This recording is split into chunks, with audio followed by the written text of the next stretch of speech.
Assalamualaikum warahmatullahi wabarakatuh. Bagaimana kabarnya anak-anak? Oke, pada kesempatan kali ini kita akan melanjutkan materi yaitu tema 2 di mata pelajaran ilmu pengetahuan sosial. Nah, untuk itu silahkan sebelum kita mulai seperti biasa berdoa dulu menurut agama masing-masing, kemudian siapkan peralatan kalian untuk mengerjakan soal evaluasi di akhir video nanti. Oke, langsung saja kita bahas materi hari ini yaitu tentang ilmu pengetahuan sosial. Lanjut, di dalam mata pelajaran IPS atau ilmu pengetahuan sosial, khususnya pada tema 2, nanti yang akan kita bahas adalah tentang kegiatan ekonomi masyarakat ya anak-anak. Jadi nanti di tema 2 mata pelajaran ini nanti akan membahas tentang kegiatan ekonomi masyarakat. Nah, di sini sudah Bapak jelaskan, sudah Bapak tulis ya, jenis-jenis kegiatan ekonomi masyarakat. Kegiatan ekonomi masyarakat itu berhubungan dengan proses pemenuhan kebutuhan hidup. Nah, jadi orang tua kamu pasti kan bekerja ya. Nah, bekerja untuk apa? Untuk memenuhi kebutuhan hidup. Nah, kalau orang tuamu tidak bekerja, kamu kan tidak bisa sekolah ya nanti. Nah, karena kalau sekolah harus beli buku, harus beli seragam. Nah, kalau orang tua kamu tidak bekerja, maka kamu juga tidak bisa membeli barang-barang yang kamu butuhkan, yaitu kebutuhan hidup. Nah, proses pemenuhan kebutuhan hidup itu disebut dengan kegiatan ekonomi ya. Nah, berikut ini itu ada jenis-jenis kegiatan yang dilakukan manusia untuk memenuhi kebutuhan. Nah, ada beberapa bidang yang masuk ke dalam kegiatan ekonomi. Yang pertama itu ada pertanian. Nah, kegiatan pertanian atau disebut agraris ya. Jadi negara Indonesia itu kan negara agraris karena sebagian besar penduduknya adalah berkebutuhan bermata pencarian sebagai petani ya. Nah, pertanian ini itu adalah bercocok tanam dan memanen hasil pertanian. Nah, pada kegiatan pertanian itu hasil apa yang didapatkan itu ada seperti intensifikasi atau panca usaha tani, kemudian seperti ekstensifikasi atau memperluas lahan, kemudian diversifikasi atau menanam berbagai jenis, rehabilitasi, memperbaiki lahan, itu juga. Kemudian ada mekanisasi atau menggunakan mesin. Nah, itu yang ada pada bidang pertanian. Mungkin kamu sudah tahu ya, pertanian kalau mungkin orang tua kamu bermata pencarian sebagai petani, pasti tahu ya kamu ya. Nah, yang berikutnya itu adalah perkebunan. Nah, perkebunan itu menanam kopi, teh, kelapa sawit, tebu, dan karet. Nah, ini salah satu bentuk kegiatannya, yaitu di bidang perkebunan. Jadi hasil-hasil yang didapatkan apa? Yaitu tadi, kopi, teh, kelapa sawit, tebu, karet, ya, cengkeh, mungkin coklat, ya, dan lain sebagainya. Itu adalah hasil dari bidang perkebunan. Nah, itu ya. Kemudian ada bidang peternakan. Nah, di situ ada peternakan. Peternakan itu adalah membudidayakan hewan ternak, daging, telur, susu, bulu, dan lain sebagainya ya. Nah, jadi bentuk kegiatannya semacam itu. Namanya peternakan. Hasil yang didapatkan apa? Tentu saja daging, telur, susu, ya, bulu. Nah, itu hasil-hasil yang didapatkan dari bidang peternakan. Kemudian ada bidang sebelum ke bidang perikanan, kita kembali lagi ke bidang peternakan ya. bidang peternakan itu ada beberapa jenis ya anak-anak, yaitu ada peternakan kecil, peternakan besar, peternakan unggas. Kecil itu seperti kambing, kelinci, domba gitu ya. Kalau besar ya sapi, kuda, kerbau, mungkin unta, itu kan besar. Kemudian ada peternakan unggas seperti ayam, itik ya, itu kan jenis-jenisnya ya. Kemudian ada perikanan. Perikanan itu membudidayakan ikan air tawar dan air laut. Nah, ada dua jenis, yaitu air darat dan air laut. Nah, air darat itu seperti apa? Seperti air tawar, kolam, bendungan, sungai ya. Contohnya memelihara lele, nila, gurame. Kemudian ada air payau ya, atau tambak. Itu biasanya dibudidayakan seperti ikan bandeng. Kemudian kalau air laut ya, itu seperti rumput laut, mutiara, kerang. Nah, itu masuk ke dalam jenis perikanan. Nah, ini tadi tentang bidang perikanan. Kemudian ada bidang kehutanan. Nah, kehutanan itu meningkatkan hasil hutan dengan menanam tumbuhan kayu. Kemudian perindustrian itu mengolah bahan mentah menjadi barang jadi. Nah, seperti industri rumah tangga atau home industry ya. Home industry itu industri rumah tangga. Jadi misalnya orang tua kamu melakukan industri kerupuk, membuat kerupuk, itu termasuk ke dalam jenis home industry. Kemudian industri sedang, industri besar ya. Nah, itu tadi contoh-contoh bidang perindustrian. Kemudian ada pelayanan jasa seperti melayani masyarakat ya. Kemudian ada pertambangan seperti mineral logam, mineral non logam, sumber energi ya, seperti itu ya pertambangan. Kemudian ada perdagangan ya, kegiatan jual beli, ekspor dan impor, itu masuk ke dalam jenis perdagangan. Nah, ini tadi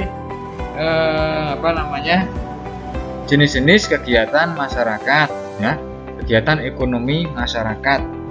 Jadi pada bidang-bidang tertentu bentuk kegiatannya juga tidak sama dan hasil yang didapatkan juga beragam ya, tidak sama. Oke, kita lanjut.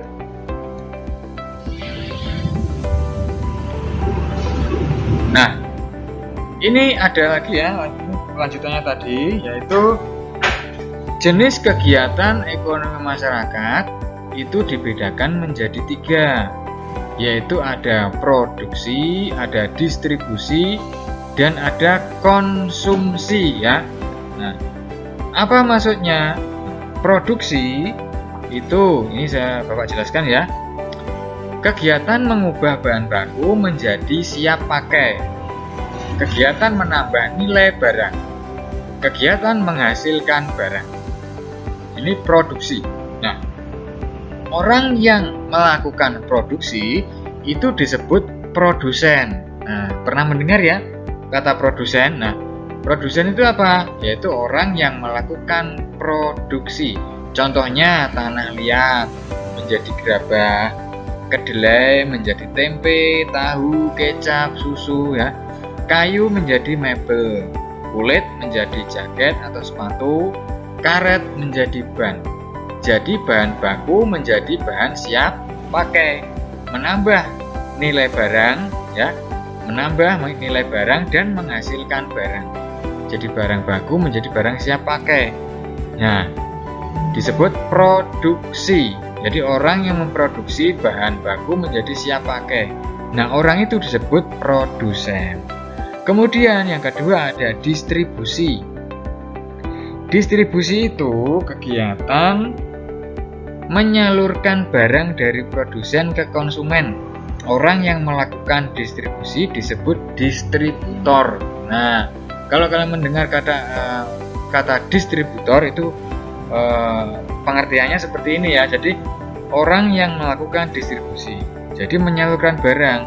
Kalau tadi kan yang memproduksi, misalnya saya memproduksi pabrik genteng. Nah, di rumah saya, di rumah Pak Ardi ada pabrik genteng gitu ya. Jadi berarti kan saya yang menjadi produksi atau produsennya saya ya. Saya produsennya yang memproduksi tanah liat menjadi genteng. Nah, terus ada yang namanya distribusi. Nah, ada yang menjadi distribusi atau yang menyalurkan barang dari saya disalurkan kepada konsumen atau pembeli. Nah, itu disebut distributor. Nah, yang terakhir konsumsi. Konsumsi itu kegiatan mengurangi nilai barang, kegiatan menggunakan barang, orang yang melakukan konsumsi disebut konsumen. Nah, jadi ketika kita membeli barang, kita hanya menggunakan ya, tidak tahu ini dari mana, yang membuat siapa, ya. Berarti kita hanya memakai, pemakai, itu kita disebut konsumen. Ya, namanya jenisnya konsumsi. Yang mengkonsumsi yaitu konsumennya siapa. Tadi mulai dari pembuat kemudian kepada produsen yang distributor yang menyalurkan kepada konsumen ya. Jadi produsen diberikan ke distributor untuk dijual atau disalurkan ke konsumen ya. Kemudian konsumen adalah yang pembelinya disebut konsumen. Itu ya maksudnya. Ini tadi jenis kegiatan ekonomi masyarakat. Kita lanjutkan. Nah, ini contoh-contoh usaha di bidang pariwisata, anak-anak. Ya, usaha di bidang pariwisata tentunya kalian tahu ya. Di sini ada contohnya yaitu penyewaan tempat penginapan seperti hotel itu ya. Kemudian jasa transportasi wisata. Mungkin kalian pernah melihat ada transportasi seperti bus, itu kan ada tulisannya bus pariwisata. Mungkin ada PT-nya siapa. Nah, itu jasa transportasi atau pada usaha di bidang pariwisata. Kemudian penjual cenderamata atau oleh-oleh khas daerah tertentu. Nah, kemudian penjual makanan dan minuman di tempat wisata. Ini kalian pasti pernah melihat di tempat-tempat wisata ya, pasti pernah melihat. Dan tempat-tempat wisata memiliki bentuk yang berbeda-beda ya, penjual yang berbeda-beda juga, tidak sama, tapi pada intinya mereka adalah sama, yaitu menjual atau usaha di bidang pariwisata. Kita lanjut. Jenis-jenis usaha yang dikelola secara perorangan dan kelompok. Usaha perorangan. Pengusaha hanya bertanggung jawab terhadap dirinya sendiri. Ini adalah usaha perorangan. Namanya perorangan berarti kan sendiri ya. Jadi yang bertanggung jawab ya dirinya sendiri. Misalnya kamu penjual pentol gitu ya. Nah, kan kamu menjual sendiri, memproduksi sendiri, kamu jual sendiri ya. Nah, jadi tanggung jawabnya ya kamu tanggung sendiri begitu ya. Kemudian contohnya seperti toko, bengkel, warung, tadi sudah saya contohkan ya, penjual pentol, penjual bakso ya.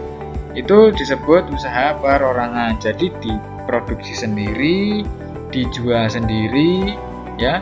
Kemudian hasilnya juga dihitung sendiri. Kalau ada sesuatu ya ditanggung sendiri. Yang berikutnya adalah firma. Firma itu apa? Firma itu didirikan oleh paling sedikit 2 orang.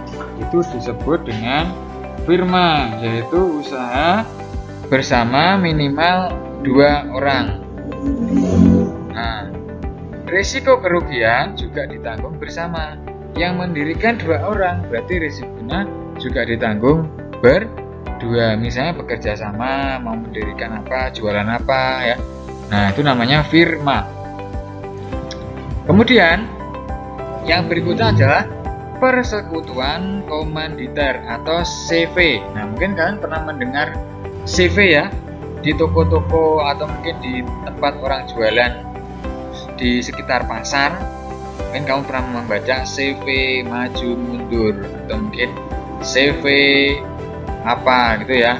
Itu namanya persekutuan komanditer. Nah, apa itu CV atau persekutuan komanditer?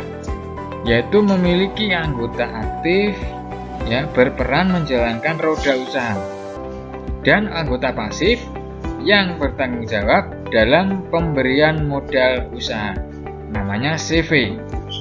Ya, contoh seperti CV Rian Motor, CV Kayu Jatiluhur, atau mungkin CV-CV yang lain yang pernah kalian baca di jalan-jalan itu ya, itu kan ada namanya CV gitu ya.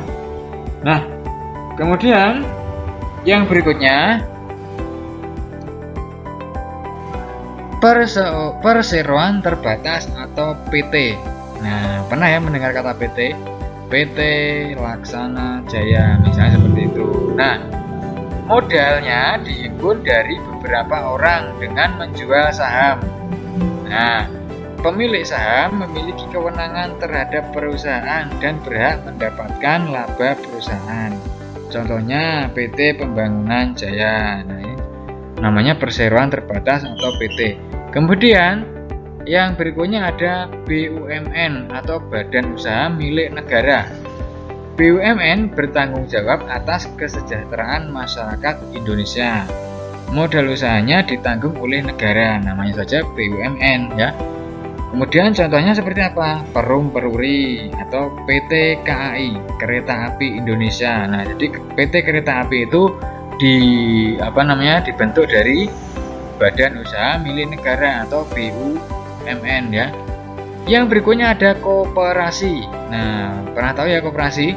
Koperasi apa itu kan ada ya di sekitar rumahmu atau mungkin di sekitar lokasi kamu tinggal ya. Usaha bersama berdasarkan asas kekeluargaan. Semua anggota wajib membayar simpanan pokok dan simpanan wajib.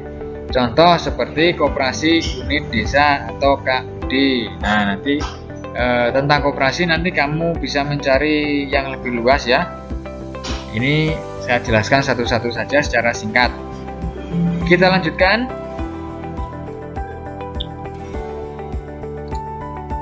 Pengaruh kegiatan ekonomi terhadap kesejahteraan masyarakat.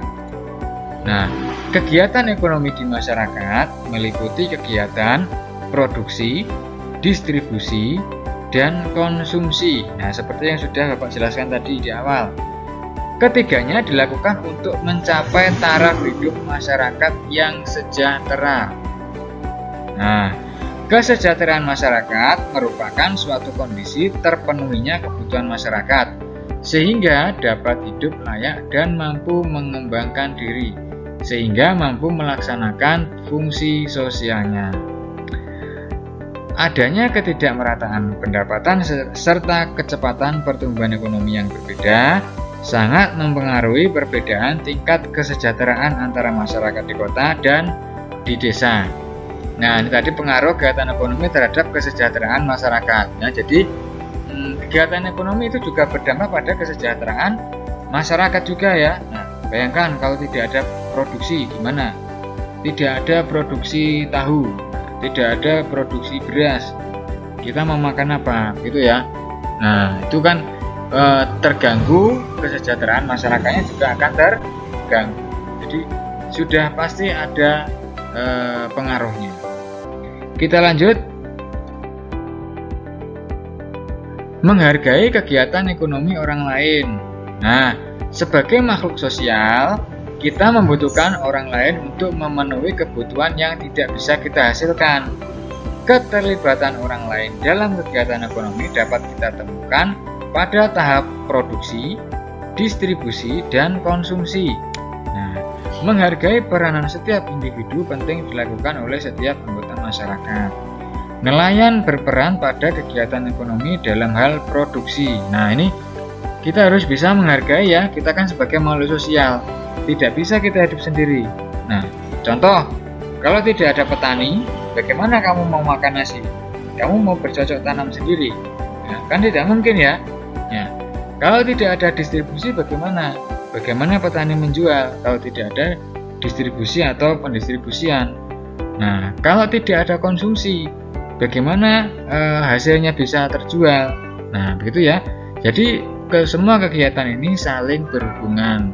Produksi, distribusi, dan konsumsi itu saling terhubung. Tidak bisa salah satu bekerja sendiri, tidak bisa salah satu hidup sendiri, tidak bisa.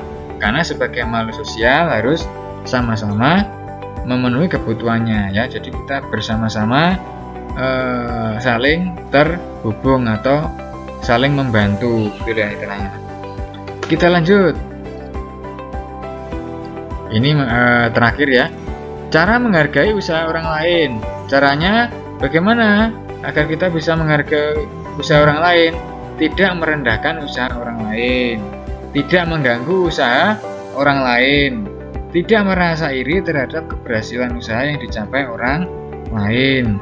Bersaing dengan sehat jika kita memiliki usaha yang sama, tidak boleh berebut kekuasaan gitu ya.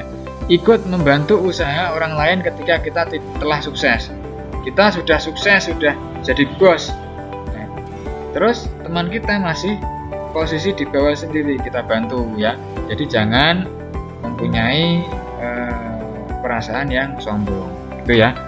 Ini tadi cara menghargai usaha orang lain. Oke anak-anak, ini adalah materi terakhir di bab tema 2 mata pelajaran IPS.